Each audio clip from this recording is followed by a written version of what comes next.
Yo, what is up guys, Grim here, and in today's video I wanted to do a little bit of theory crafting around the new Temple of Atzal'atl rooms.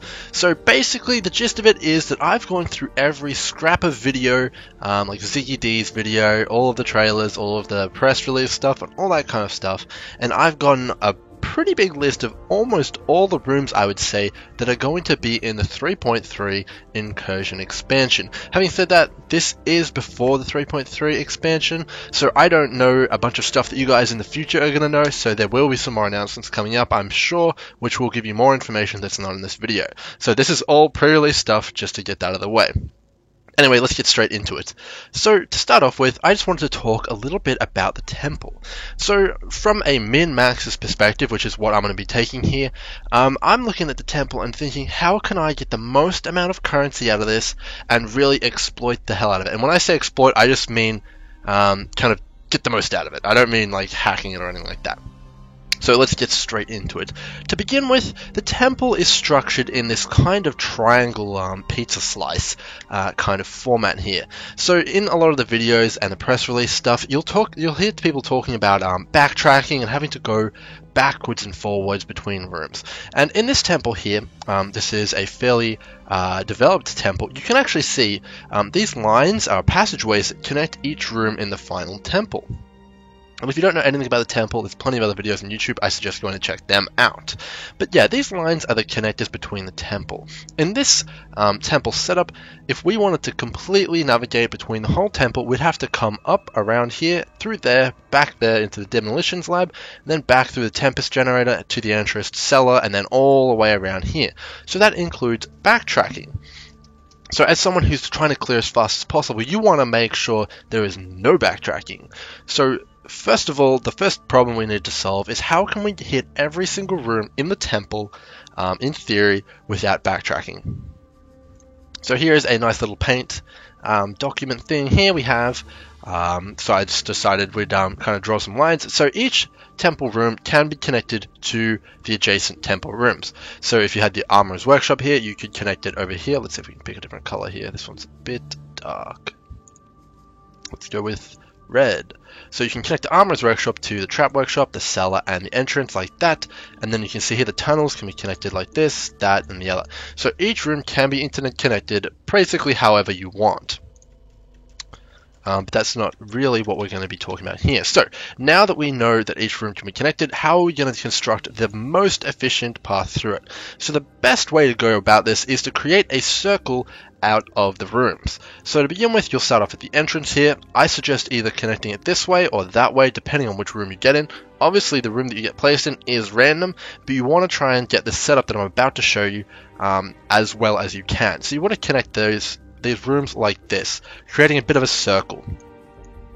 And what this will allow you to do is essentially run around all the exterior rooms in a big circle with zero backtracking. You won't have any trouble with that. And then the interior rooms, all you need to do is actually connect any one of these exterior rooms and all of the three in the middle. So what I mean by that is you connect the Splinter Research Lab here with the Trap Workshop, the halls like this, and then like that. And then you just have to connect this center part to any of the other rooms. So you can connect it over here to the Sanctum of Unity, or you can connect it to the tunnels, and you'll have a pretty good time. So now when we're running our map, let's say we want to connect up here to the apex as well, you'll start off at the entrance, you'll run all the way around here, and if your connection is here, you'll run into the Splinter Research Lab, down to the halls, around to the Trap Workshop, back into the Splinter Research Lab, out, up to Gem Cutter, into the apex, kill the Omnitect, back down and out, and then finish the loop and run straight back out. That'll ensure there's no backtracking, and the way the tunnels are structured in the rooms and incursions, the 11 before you head into the temple, you should be able to pretty much develop this kind of pattern each time, as long as you get placed in at least some of the rooms around the place. I mean, you could get placed in all center rooms, that's just a little bit unlucky, but most of the time you're going to end up being able to make this kind of pattern where you can make a circle, a kind of interior triangle, and then connect it to the outside. That's going to be my goal, at least when I'm constructing all my temples, and I think that's going to be the fastest way to clear the Temple of Atzal'atl. So with that covered, I want to get into the rooms. So here is the classic Grimro spreadsheet here for the new league. It's very much not complete. So just please bear that in mind. But I like the theory craft, so I'm going to head straight into it, and I'm going to give you my thoughts on what I think might be the best and what I think might be kind of not too great. So there's a few things that we want to know straight off the bat. The Temple of Utzoidal currently doesn't have any increased quantity roll on it. So what that means is when you're doing a normal map and it has that 100% increased item quantity, that is not on the temple, so you won't be getting as much loot from killing monsters in the temple as you would in normal maps. That's very, very important to remember. So in essence, it's the same as killing monsters in like the campaign, like Blood Aqueducts. That's how it's going to be in the temple, the same kind of loot. So that's a really big difference, and we need to keep that in mind when we're rating the rooms. So start off here, we have the Surveyor's Study, Office of Cartography, and Atlas of Worlds. This is by far easily one of the best rooms in the entire temple, in my opinion, from what we've seen so far.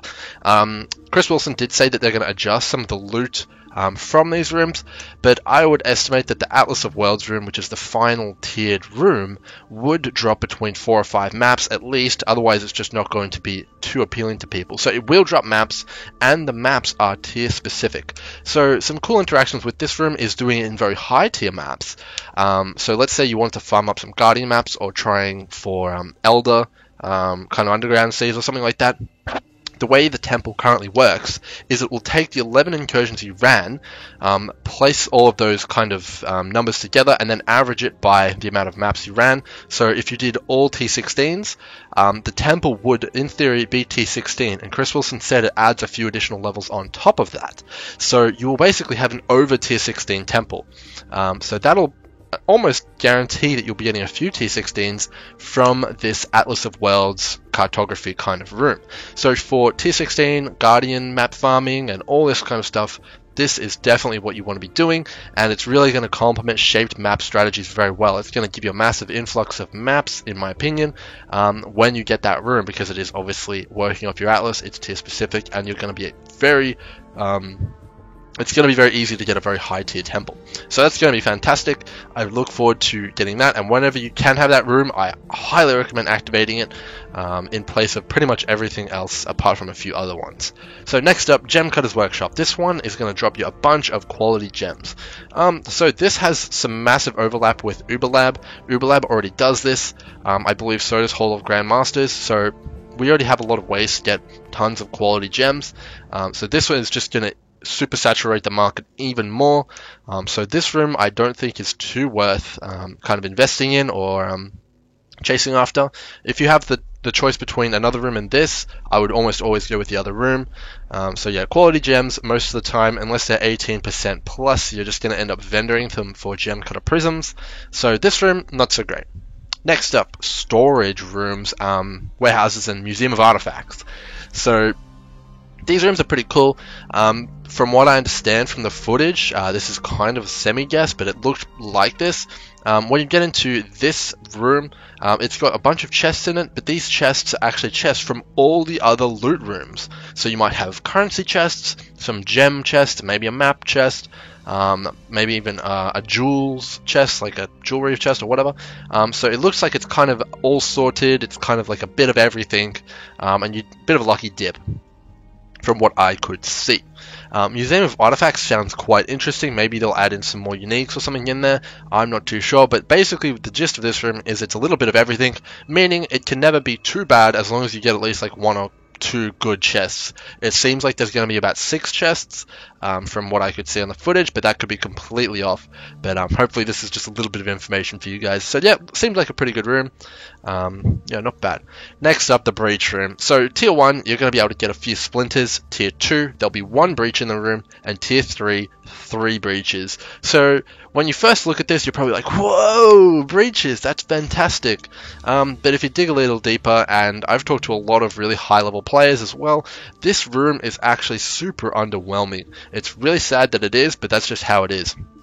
So breaches, the main reason they're good is because of the high quantity roll on the maps, and also the ability to kind of gauge whether you want to move on from a breach before it closes. And what I mean by that is, so in this room, you'll pop a breach, right? You'll have to sit there for the entire duration of it, even if there's like 1 or 2 monsters in it. You'll have to wait for it to close, then you'll open the next breach. You'll have to wait for it to expand, even if there's only 1 or 2 monsters, you can't move on because you have to wait for the next breach, and then you do the last breach. So it's very time consuming, and I would imagine you're going to spend quite a few minutes there just clearing out those breaches. And the bottom line here is, without the quantity roll, you're going to get a lot less loot. So if it was a perfect world and we had 100% quant on the map versus the temple, with the temple having no quant modifiers, and we're just kind of, this isn't exactly how it works, but the idea is that 2 breaches in the temple is worth 1 breach in maps. So that's kind of like a ballpark estimate and kind of my thinking here. So I'm not a big fan of the breach room. I think almost the splinters would be more attractive to me than the actual breaches, but that's just my opinion. Obviously, you guys, if you're just trying to have fun with it, then maybe it's a really fun room for you. But yeah, in terms of speed, clearing the temple, getting in, getting all the loot, and getting out, breaches aren't really what you want to be doing, especially without having a lot of quant multiplier on them. So yeah, not too great. I'd probably try and keep this room at tier 1. Or just choose a different room if it's possible. Next up, this is a room which has chests of jewelry on them. So in the videos this looked extremely underwhelming. However, there is one thing to note here, that a lot of the items from these chests with armor, weapons, and kind of loot in them, they drop corrupted in some cases. So with the jewelry here, you could get +1 curse amulets, you could get some of the new kind of corrupted implicits and all that stuff, so maybe it's not too bad. But in terms of just raw currency and gains and consistency, this room isn't too great, so if you can replace it with a different, better room, I always would do that if possible. Next up, Armorer's Workshop. So this one is a bit of a sleeper in my opinion. As I just said, a lot of the chests drop corrupted items, so if you're familiar with like body armors and stuff like that, maybe two-handed weapons and swords and stuff like that, and you've done like some Vaal wins, you'll know that there's a chance for these items which could have a 6-link possibility to drop as 6-linked when they're corrupted. So you might, when getting this room, have a few 6-links drop once in a blue moon. Definitely some 6 sockets I imagine would drop fairly frequently, as long as there's no rules against that, which we don't know of. So this room might actually be well worth it to kind of upgrade and check out, as long as it can drop those corrupted 6 sockets and 6 links, and they don't change the fact that they are corrupted when they come out of the chests. So that's pretty interesting. Maybe check that one out. Next up, obviously the one which is the best room, I would say probably outside of the map room and maybe the corruption room, is the Wealth of the Vaal, which is the currency room. I don't know what the tier 1 and 2 of this room is, but the Wealth of the Vaal room seems to have a truckload of currency in it. I wouldn't be surprised if this got adjusted before launch, but in the video we saw one chest drop about 21 fusings. That is a lot of currency. Granted, that was from the tier 3 one, but still, that is a lot of currency. Even if that gets adjusted, this room is probably going to be extremely lucrative if you can get it to tier 3 or even tier 2 or even tier 1. So if you see this, always snap it up, get rid of most other rooms apart from maybe the map room for this one, and really prioritize chasing after this one. Very good. So next up, that's all the loot kind of rules which we 100% know about. Next up, I'm going to go into kind of temple modifiers, which kind of add stuff to the temple or kind of change temple experience, kind of stuff like that. So first up, Tempest Generator and Hurricane Engine, and tier 3 is unknown. So basically this is like the Tempest League, or kind of like, it just adds Tempest to your map, which if you don't know, should add a 20% quantity bonus to the map. That's basically the rule behind Tempest. Whenever a Tempest is present in a zone, it adds 20% hidden quantity to that map. So that could affect the chests, maybe. Chris Wilson did say something a little bit about that in Bakelast, but this is also going to affect that breach room, so that's not a bad combination. Breaches are starting to look a little bit better if you have something like the Tempest room as well as the breach room, so you might start to see a little bit of synergy here, which could be pretty cool. So, tier 1, not sure which Tempest comes with that, I'd assume just a random one. Tier 2, you get a Corrupting Tempest. So Corrupting Tempest is basically the Vaal Winds Prophecy, but on the whole damn temple. So this was seen in the trailer and is very exciting. The reason it's exciting is because the Corrupting Tempest not only affects the monsters you kill and what they drop, but it also affects chests, as well as like barrels and everything. So if you rock up to the warehouse or the jewelry forge or the armory, and you open all the chests with Corrupting Tempest on it, all the items from it will drop corrupted, meaning more chances at 6 links and 6 sockets, and you might be able to juice out even more money from your temple run. Who knows? And that's only the tier 2 Tempest. Tempest has been some of the most powerful magic finding kind of mechanics in the game. There is a Tempest called, I believe, Radiating and Shining Tempests. These add, I think it's 400% increased quantity to the map when you have the Tempest effect on you. If that's what the tier 3 Tempest is, that is insane, and that's going to be one of the best possible Tempests you can get in, like, it's the most room, basically, because I believe that also affects chests, just like the Corrupting Tempest does. Don't quote me on that, though, I can't remember, but yeah, if that is a Radiating Tempest or whatever, that is going to be fantastic, and that'll synergize even harder with that breach, because you can run into the breach with 400% quantity on there, 3 breaches in a really good room. That could be really good. So yeah, the Tempest Generator, high potential, we just don't know what the tier 3 does yet. Next up, the Poison Garden, Cultivar Chamber, and an Unknown. So we know exactly what this room does. Basically, it adds a bunch of barrels to the map in the form of poisonous plants. These poisonous plants seem to be dropping like just transmutal, like kind of maybe fusings, algs, kind of the normal stuff barrels drops. But at tier 3, this is one of the rooms which gives a unique, you'll see sort of a theme going on here, negative kind of rooms which really impact the temple and make them harder, like the poison room here, the pools of restoration which makes monsters regenerate life. Those are the ones which drop the uniques, but they also drop the following items, which I'll show you guys in a second here if it'll just load. Come on, here we go. They drop, actually this isn't what we want. They drop, here we go, I think it's it. Yeah, they drop the new magic items. So this one's called, I can't read that. But yeah, basically they have a fixed amount of stats on them, and they are blue items, and they drop identified. From what Chris Wilson's been saying, these drop in what's called the drawback rooms, which is what we were just talking about then. Rooms that negatively affect your temple experience, but they will give you the rewards, either a unique or one of these special blue items, which can be like regaled and multi-modded and crafted in cool ways. So that's pretty damn cool. And that's what's something that's going to be dropping from the Poison Gardens. So yeah, it's pretty good. Next up, Pools of Restoration.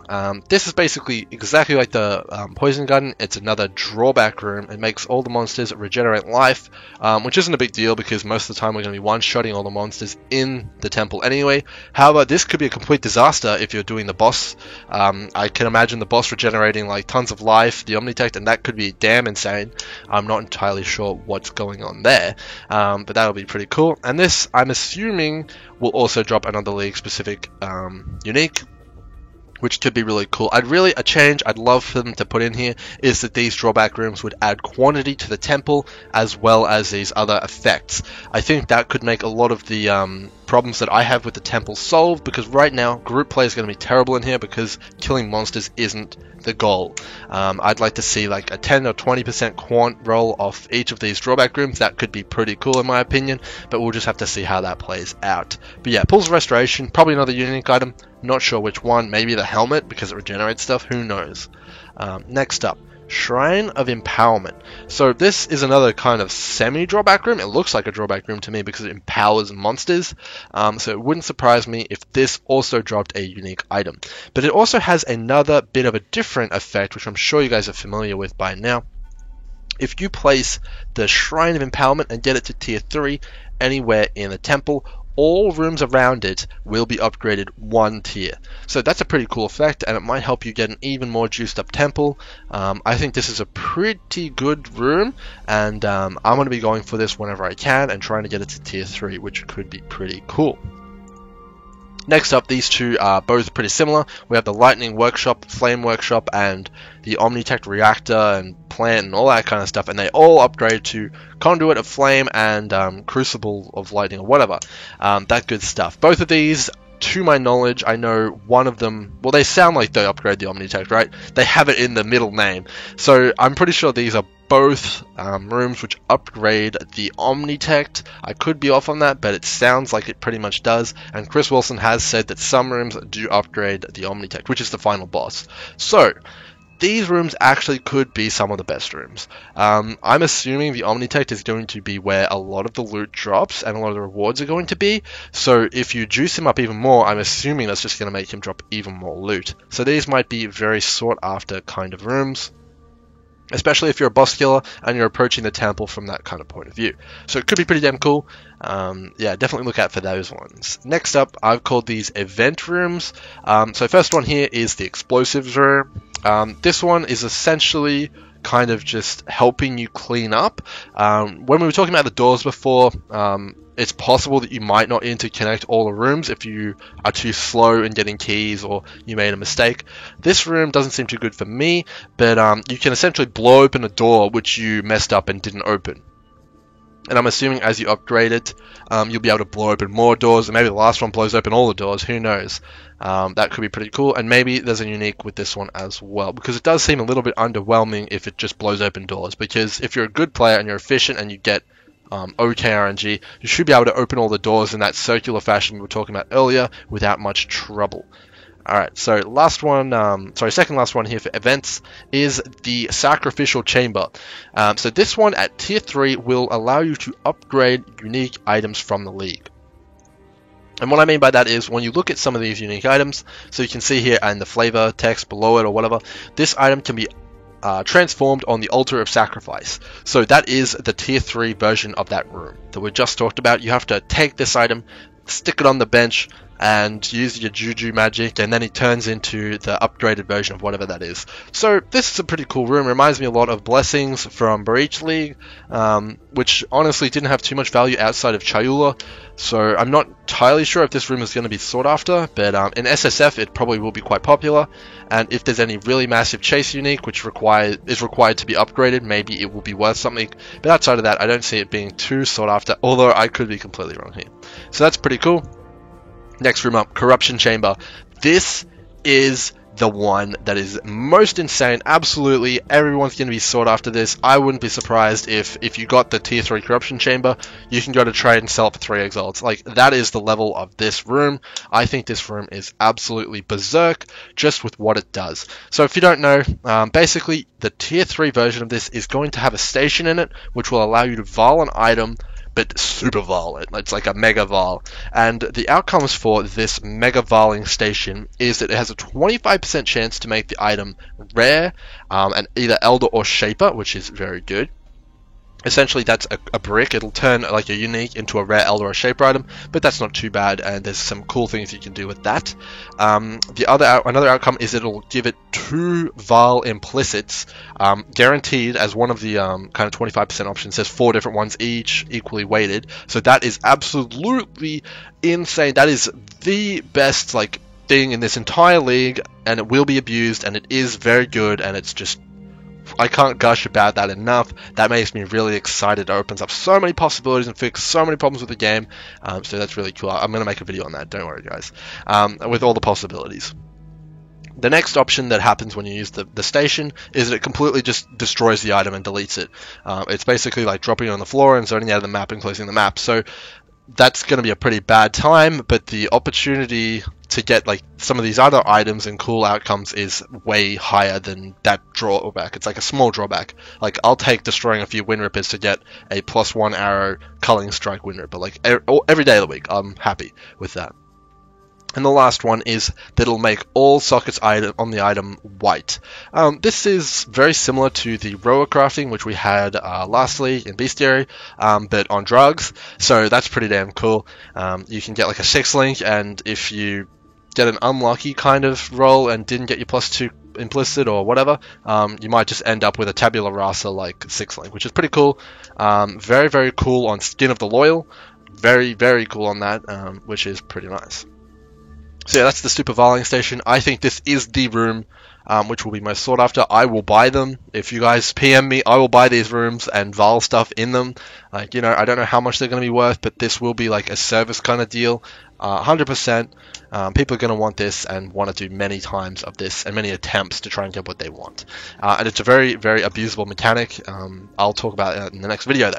So next up are the unknown rooms. I can't talk too much about these because I don't really know what they do, but I'm going to take a few guesses and you guys can laugh at me when it actually gets revealed or figured out what they do.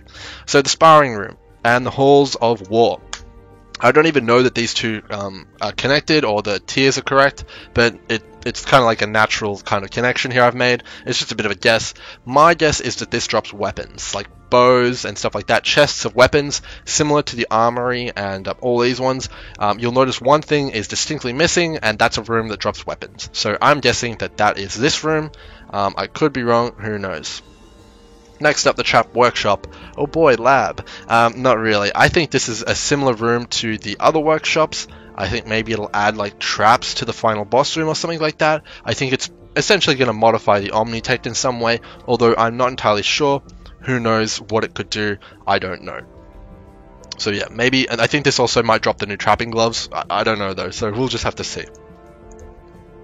Next up, the hatchery. So this one, I think maybe it'll spawn in like spiders or something like that. I think it's going to add more monsters to the map. It sounds like a drawback room to me, similar to the kind of pools of restoration and the poison plant room. So that's my guess at that. That's all I've got for that one. Next up, the workshop. I think this is either going to be a boss upgrade room, or it might be some sort of crafting station thing. Maybe you can add in some new modifiers or something like that, but I highly doubt that. It sounds more like a boss upgrade room, because if you look here, workshop. The only thing, I don't think, we do have some other workshops here, so maybe it's something to do with that, like Gem Cutter's workshop, Jules workshop, lots of workshops going on. I don't really know, but we'll just have to see. And the next one, I do kind of have an idea of what it does. So in the Baitcast interview, Chris Wilson said one of the rooms will have Adziri in it, and that'll be a map exclusive room. The only one that makes sense here is the Royal Meeting Room. I don't know which tier will have Adziri in it, but it could be cool, who knows, and it'll be interesting to see if they give us just Adziri like normal Adziri with that drop table, or they give us Uber Adziri. Maybe that'll be a really cheap way to do Uber, or they give us a completely different Adziri who drops her own stuff. So that'll be really interesting. Who knows there. Next up, guardhouse. I don't know what this is either. Maybe more extra enemies. Who knows. So that seems to be most of the actual loot rooms and interactive rooms, and then we have a few other rooms here which are called tier 0 rooms. These rooms are basically like blank slates. They're there for when you start the temple. So if we go over here, you'll notice some of these rooms don't have a 1 symbol on them. These are called tier 0 rooms. They're just rooms with monsters in them. They don't really have anything in them. They're not special. They're very uneventful, and they're just kind of filler rooms. So when Chris Wilson talked about that 75 rooms, I believe that he was including these filler rooms. That's just my opinion, but we'll see how it all shakes out. But there does seem to be quite a lot of these that I've found in all the videos. There's basically a ton. I'm not sure why they've done so many of these, but yeah, it's pretty interesting to see that they've done that. So yeah, lots of filler rooms. This comes out to be around 75 rooms, so I think this is going to be most of what we're getting. Hopefully there's like a few more. Maybe they don't count the tier 0 rooms or something like that, but we'll just have to see, guys. Hopefully you guys have enjoyed my little bit of a rundown here. Maybe you guys have got a bit of a better idea about the incursion stuff. This was all theory, so don't go down in the comments and be like, oh, what the hell, it's not even out yet. Ooh. Don't do that, guys. I'm just having a bit of fun here and trying to get you guys ready for the new league. So hopefully you guys have enjoyed. Like if you liked, all that good stuff. And I'll see you guys in the next video. Cheers.